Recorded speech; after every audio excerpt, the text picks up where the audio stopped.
Chaque jour, Charles et Carole vous présentent la leçon de l'école du sabbat.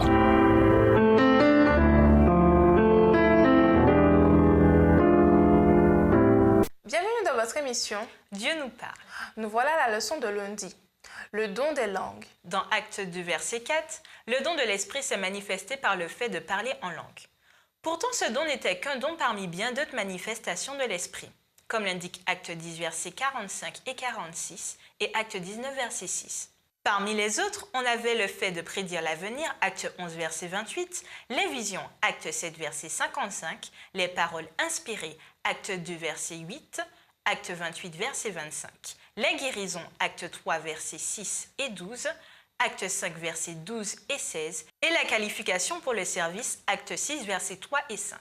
Le don des langues à la Pentecôte n'a pas eu lieu parce qu'il s'agirait de la preuve typique du don de l'Esprit ou de la plus importante.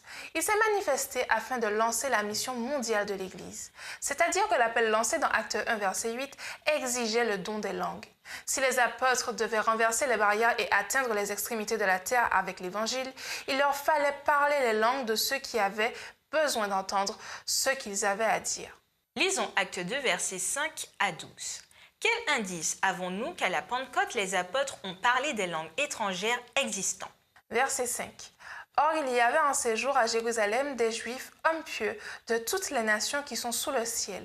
Au bruit qui eut lieu, la multitude accourut et elle fut confondue parce que chacun les entendait parler dans sa propre langue. Ils étaient tous dans l'étonnement et la surprise, et ils se disaient les uns aux autres, « Voici, ces gens qui parlent, ne sont-ils pas tous galiléens? Et comment les entendons-nous dans notre propre langue à chacun, dans notre langue maternelle? » Partès, Médès, Élamite, ceux qui habitent la Mésopotamie, la Judée, la Cappadoce, le Pont, l'Asie, la Phrygie, la Pamphylie, l'Égypte, le territoire de la Libye voisine de Cyrène, et ceux qui sont venus de Rome, juifs et prosélytes, Crétois et Arabes, comment les entendons-nous parler de nos langues, des merveilles de Dieu?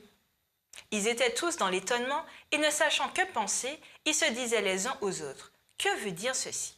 On estime qu'au 1er siècle, il y avait de 8 à 10 millions de Juifs dans le monde et que 60% d'entre eux vivaient en dehors de la terre de Judée.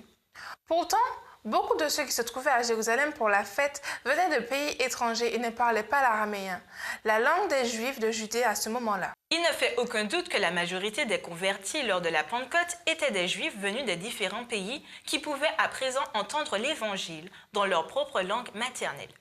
Le fait que les apôtres aient parlé des langues étrangères existantes plutôt que des langues incohérentes et inconnues est attesté par le terme dialectos, Acte 2, versets 6 et 8, ce qui signifie langue d'une nation ou d'une région.